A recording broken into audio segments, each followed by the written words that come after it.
दोस्तों नमस्कार। दोस्तों आज तो उस ट्रांसपेरेंट सिस्टम को समझ लीजिए जिस सिस्टम को समझने के लिए आपको कोई कानून की किताब नहीं चाहिए। उस कानून की व्याख्या करने के लिए उस संविधान की भी जरूरत आपको नहीं पड़ेगी जिस संविधान के जरिए इस देश को चलाने का जिक्र होता है। और फिर कानून का राज, शायद यह शब्द आपको इस ट्रांसपेरेंट सिस्टम के सामने बहुत छोटा लगने लगेगा। इस देश के भीतर में जब न्यायपालिका फेल होगी, इस देश के भीतर में जब इंस्टीट्यूशंस खत्म होंगे, इस देश के भीतर में जब राजनीतिक सत्ता का अपना दायरा अपराधीकरण के दायरे के भीतर दलदल में धंसता हुआ नजर आएगा, तो फिर न्याय सड़क पर ही होगा। और इस ट्रांसपेरेंट सिस्टम में जो ताकतवर होगा, उस ताकत के साथ उसकी मौजूदगी का एहसास आपको हर वक्त होगा। यह जंगल राज नहीं है, यह तो न्याय है। आज आप इसे ही मान लीजिए, क्योंकि ट्रांसपेरेंट सिस्टम की पहली परिभाषा दरअसल न्याय ही होती है। और इस न्याय के इस पार या उस पार खड़े होकर आज एक कहानी सुनिए और उस कहानी के तमाम किरदारों को समझने की कोशिश कीजिए कि अतीत के 70 बरस के पन्ने इस देश में एक एक करके पलटते पलटते 2020 एक ऐसी स्थिति में इस देश को लाकर खड़ा कर चुका है जहां से आगे का रास्ता ना तो न्यायपालिका की चौखट पर जाता है, ना संविधान की व्याख्या करने वाले सुप्रीम कोर्ट की तरफ देखना चाहता है, ना ही वो पुलिस थाने के भीतर एफआईआर लिखी जाए और उसके जरिए सुनवाई हो और फिर किसी तरीके से जेल हो जाए। ये सारी चीजें देखने की स्थिति में मौजूदा वक्त का ट्रांसपेरेंट सिस्टम बिल्कुल नहीं है।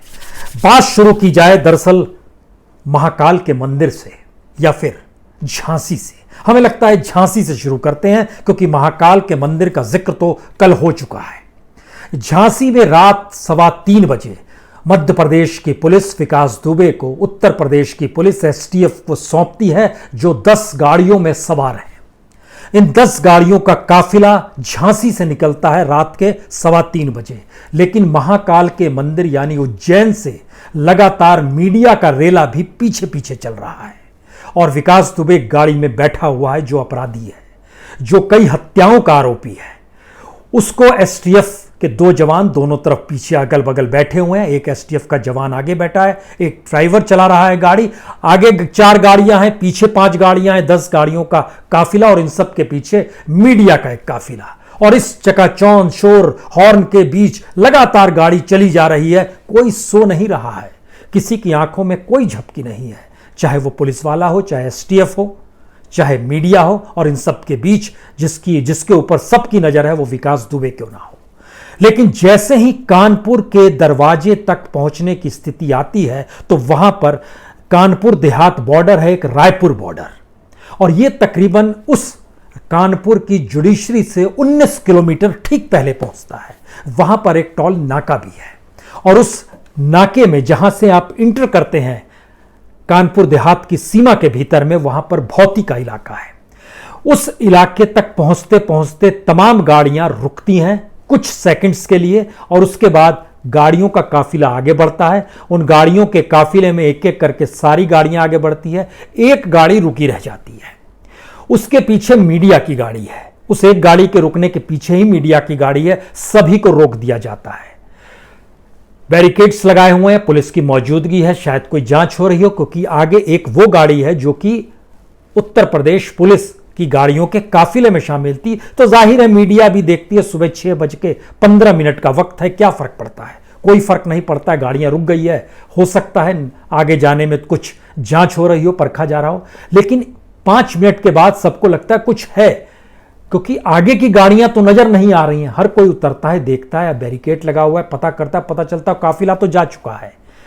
और वहां से तकरीबन 5 किलोमीटर के बाद जो खेत का इलाका है, उस इलाके में कहीं कुछ नहीं, सुबह सुबह का वक्त है, और वहां पर इनकाउंटर हो जाता है। एक गाड़ी सड़क के किनारे उल्टी हुई मिलती है। यह उल्टी हुई तब दिखाई देती है जब यहां पर तकरीबन 7 बजे के बाद इसको खोला जाता है बैरिकेड को, और मीडिया वहां से निकलना शुरू होती है।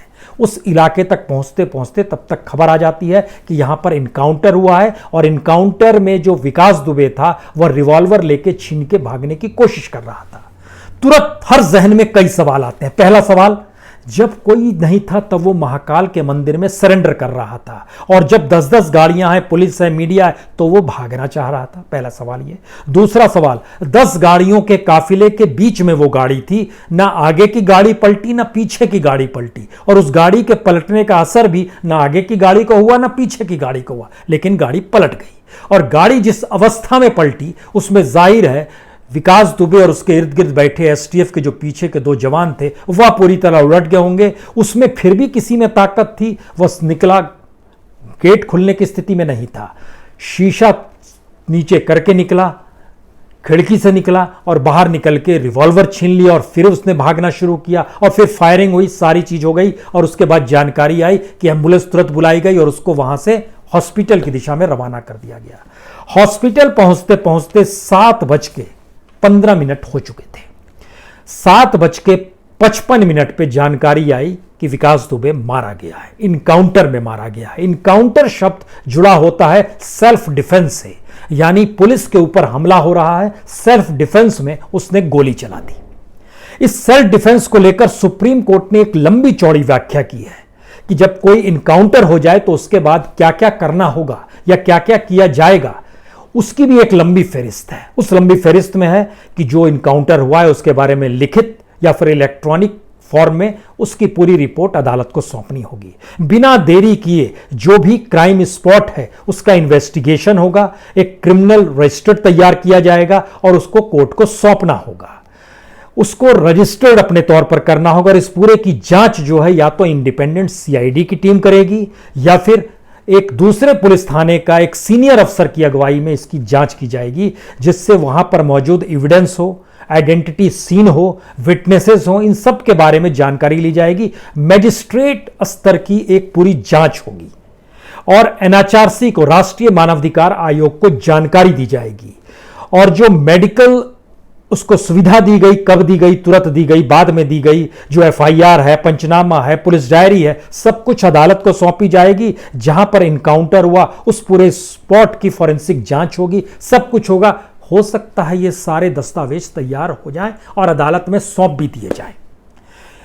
अदालत में चीजें सौंप दी जाए, उसी अदालत का हम जिक्र कर रहे हैं जिस अदालत के दायरे में 5 हत्या करने के बाद भी विकास दुबे को कभी सजा हो नहीं पाई, उसको हर बार जमानत हो गई। तो क्या यह अदालत के लूपहोल हैं? ये आपके जहन में सवाल किसी के भी होगा।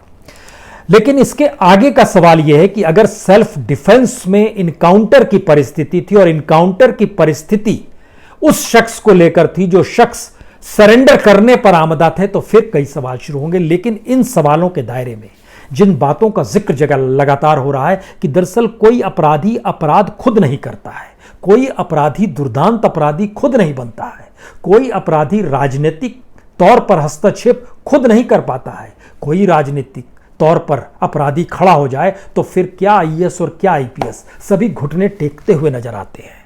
और यह परिस्थिति हमारे यहां पंचायत स्तर से लेकर संसद तक के बीच में यह छुपा हुआ भी नहीं है।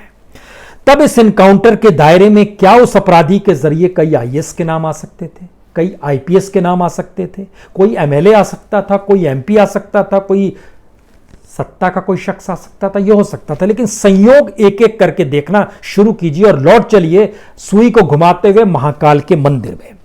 उज्जैन में महाकाल के मंदिर में 9 तारीख को, यानी कल, जब आत्मसमर्पण किया विकास दुबे ने, उससे पहले वहां पर दोपहर को जो प्रभारी थाना थे, उनका नाम था, उस समय उनका तबादला कर दिया गया। उस तबादले में किस किस का तबादला हुआ, कैसे कैसे तबादला हुआ, इसके लिए जरा समझने की कोशिश कीजिए। प्रकाश वास्कले जो निरीक्षक थे महाकाल थाना के, उनको वहां से हटाकर बना दिया गया थाना प्रभारी नीलगंगा। उनको वहां भेज दिया गया बुधवार के दिन। गुरुवार को हो रहा है, बुधवार को ये ट्रांसफर हुआ। वहां पर पुलिस लाइन से अरविंद सिंह तोमर निरीक्षक जो थे उनको लाया गया और उनको महाकाल में निरीक्षक बता दिया गया, थाने का बना दिया गया। इसके साथ 2 तबादले और हुए। एक हुआ आशा सोलंकी जो निरीक्षक के तौर पर महाकाल मंदिर चौकी में नियुक्त थी, उसको वहां से हटाया गया और उनको भेज दिया गया प्रभारी महिला अपराध सेल उज्जैन में भेज दिया गया, और वहां पे पुलिस लाइन से राजेश यादव को लाया गया, चौकी प्रभारी महाकाल के तौर पर मंदिर में बैठा दिया गया। यानी पुलिस बिल्कुल नहीं है।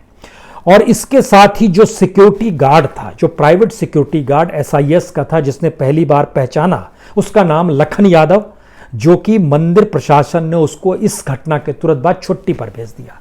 तो एक घटना महाकाल की, एक घटना भौती की, जो कि कानपुर देहात में घुसते ही सबसे पहले का इलाका आता है। और यहीं से यह बात शुरू होती है, क्या इस देश के भीतर में इनकाउंटर जो है और अपने तरीके से न्याय देने की परिस्थितियां अब पुलिस को लगने लगा है। क्योंकि जैसे ही 2 तारीख को 8 पुलिसकर्मी शहीद हो गए, अपराधी को पकड़ने गए थे और अपराधी ने वहां अपने गैंग के साथ मिलकर गोलियां चलाई और उसमें 8 पुलिसकर्मी शहीद हुए, उसके अगले दिन से क्या शुरू हुआ? उस पूरे मकान को ढा दिया गया। कानून की किताब पकड़िएगा, संसद और संविधान की पुस्तक को पकड़िएगा तो यह आपको अदालत के जरिए आदेश होने के बाद होना चाहिए। घर गिराया गया। 3 तारीख को प्रेम शंकर पांडे जो मामा है और अतुल दुबे जो सहयोगी है, सबसे पहले निशाने पर वही आए। इसके अलावा 20 लोगों को नामजद किया गया, 60 के खिलाफ एफआईआर हुई। जो डॉक्यूमेंट्स हैं वो अलग है, जो इनकाउंटर्स हो रहे हैं वो अलग है। उसके तुरंत बाद 5 तारीख को जो विकास का नौकर था, एक खास सहयोगी था दयाशंकर, उसको बबलू अग्निहोत्री भी कहते हैं उर्फ कल्लू अभिनेत्री, उसको वहां पर पकड़ लिया गया। वो घायल हो गया, उसको लेकिन अपने पास रखा गया। 8 जुलाई को अमर दुबे, इसका इनकाउंटर हुआ। प्रभात मिश्रा, इसको गिरफ्तार कर लिया गया। प्रभात मिश्रा को 8 को गिरफ्तार किया गया और प्रभात मिश्रा को 9 को इनकाउंटर कर दिया गया। जिसकी गिरफ्तारी हुई है उसका इनकाउंटर 9 को हो गया। वह भी भागने का प्रयास कर रहा था। बउआ दुबे, उसका भी इनकाउंटर हो गया। और 10 जुलाई को विकास दुबे का इनकाउंटर हो गया। इस फेरिस्त में आपको सिर्फ इनकाउंटर शब्द आपके जहन में घूम रहा होगा, और इनकाउंटर शब्द जब घूमेगा आपके दिमाग में तो हमको लगता है इस देश के भीतर का इनकाउंटर का सच क्या है। इस देश के भीतर बहुत सारे इनकाउंटर हुए हैं, अलग अलग तरीके से हुए हैं। जिस समय महाराष्ट्र में खास तौर से इनकाउंटर महाराष्ट्र के तौर पर एक पहचान रही है, यहाँ पे जब अंडरवर्ल्ड था उसमें कई पुलिस वालों के नाम आते हैं जो इनकाउंटर में माहिर थे। प्रदीप शर्मा 312 इनकाउंटर किए, दया नायक 83 इनकाउंटर किए, प्रफुल्ल भोसले 77 इनकाउंटर किए, रविंद्रनाथ अंगारे 54 इनकाउंटर किए, सचिन वाजे 63 इनकाउंटर किए, विजय सालस्कर 61 इनकाउंटर किए। ये इनकाउंटर करने वाले पुलिस थे। कुछ राजनीति में चले गए, कोई कहीं शामिल हो गया, एक अलग इनकी स्थिति है, महाराष्ट्र की एक स्थिति है। उसके बाद आपके दिमाग में तुरंत गुजरात आएगा। गुजरात में इनकाउंटर जिनका हुआ 2002 गुजरात राइट्स के बाद से 2007 तक के बीच में, आपको चाहे अनचाहे 4 नाम याद तुरंत आएंगे। पहला नाम सादिक जमाल 2003 में, इसका इनकाउंटर। उसके बाद इशरत जहां 2004, इसका इनकाउंटर। सोहराबुद्दीन शेख 2005, इसका इनकाउंटर। 2006 में तुलसीराम प्रजापति, इसका इनकाउंटर। आपके ये जहन में तुरंत आएगा। आपको याद होगा पंजाब में भी 1984 के बाद से एक इनकाउंटर का सिलसिला शुरू हुआ था। आतंकवाद वहां पर था, माना जा रहा था, और 1984 से 1995 तक खूब इनकाउंटर हुए। इस प्रोसेस में जब आप आगे बढ़िएगा तो आपके दिमाग में आएगा 2017 में जब उत्तर प्रदेश के मुख्यमंत्री योगी आदित्यनाथ बने तो उन्होंने एक क्लीन ऑपरेशन शुरू किया, और इस क्लीन ऑपरेशन का मतलब था अपराधियों को खत्म कर देना। और 2017 के मार्च में शपथ लेने के बाद जो इनकाउंटर का सिलसिला शुरू हुआ वह 2019 के मई तक का डाटा बतलाता है कि 5178 इनकाउंटर यूपी में हुए, 113 लोग मारे गए, 1859 लोग घायल हुए। और ऐसा नहीं है कि पुलिस घायल नहीं हुई, 642 पुलिसकर्मी भी घायल हुए। लेकिन यह इनकाउंटर इससे पहले का है।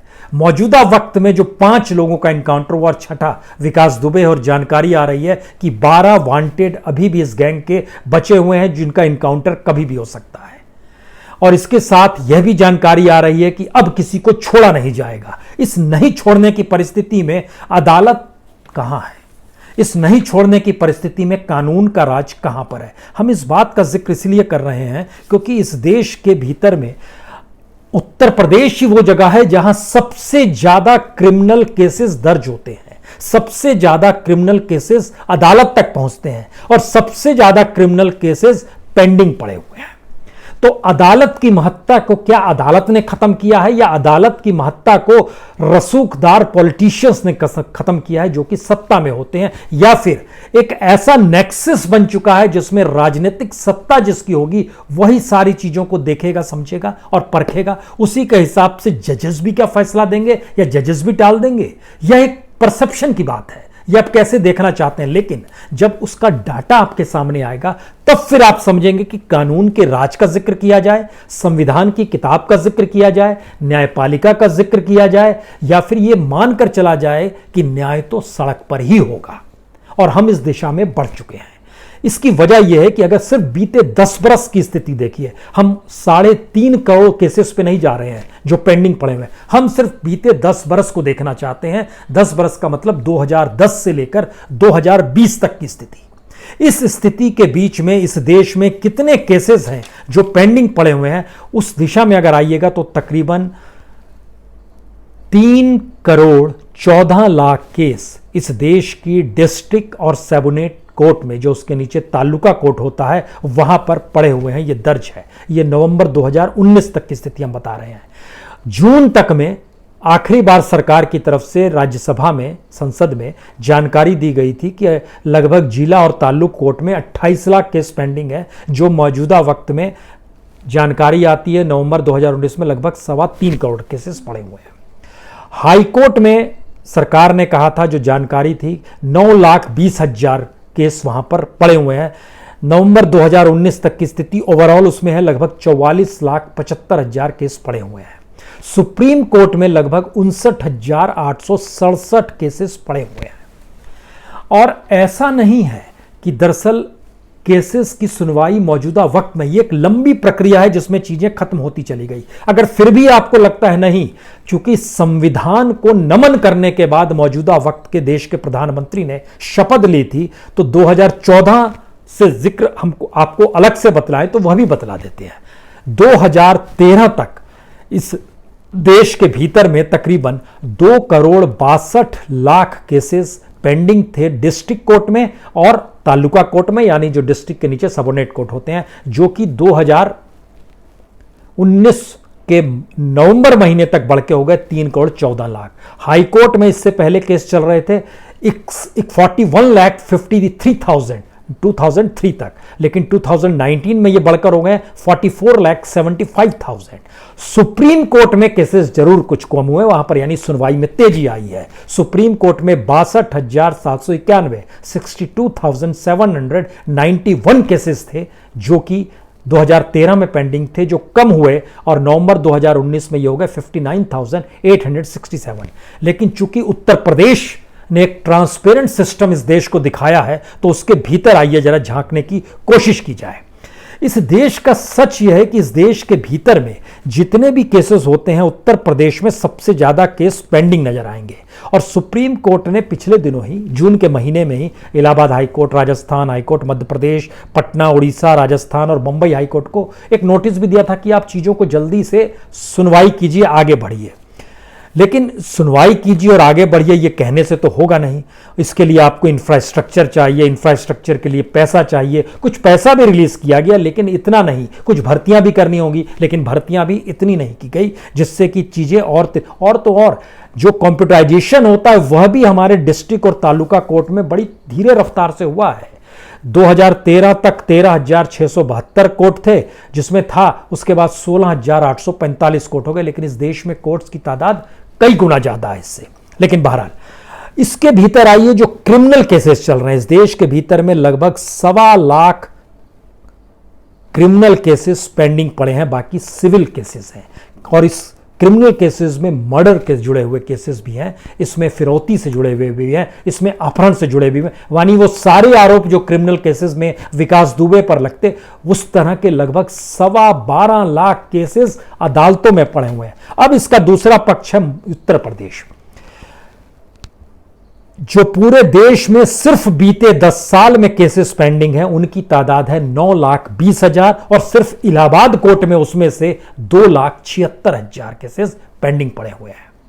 जो बीते 10 बरस के भीतर में जो 1,58,000 केसेस हैं, जो खास तौर से हाईकोर्ट की स्थिति है, उसके भीतर की स्थिति है, जो 10 साल प्लस में आते हैं, उससे जुड़े हुए लगभग 55% मामले यानी 86,900 केसेस पुराने भी पेंडिंग पड़े हुए हैं। और 30-30 साल पुरानी स्थिति में आइएगा तो तकरीबन 86% पुराने केसेस, जो पूरे देश के केसेस है, उसके 66% सिर्फ इलाहाबाद हाईकोर्ट के हिस्से में पेंडिंग पड़े हुए हैं। इसका मतलब यह हुआ कि उत्तर प्रदेश के भीतर की जो न्यायिक व्यवस्था है और इलाहाबाद हाईकोर्ट की जो परिस्थिति है, और इस देश के भीतर में जो डिस्ट्रिक्ट लेवल के कोर्ट हैं, ताल्लुक लेवल के कोर्ट हैं, हाईकोर्ट तक की परिस्थिति है, वो इतनी शिथिलता से चलती है कि वहां पर आप न्याय नहीं मिल पाता है। तो अदालतों के होने का मतलब क्या है, ये आपके दिमाग में पहला सवाल आएगा।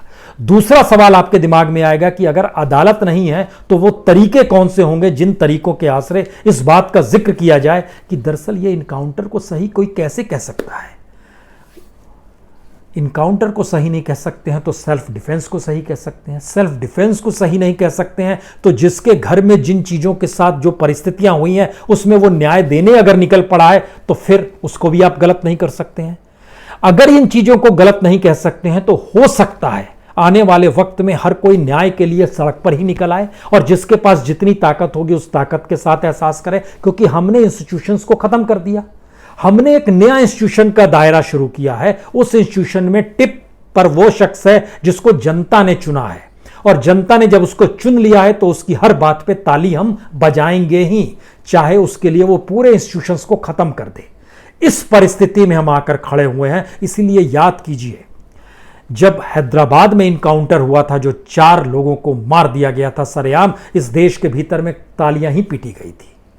इस देश के भीतर में विकास दुबे को मारा गया तो उस पूरे इलाके में लोग कहते न्याय हुआ है।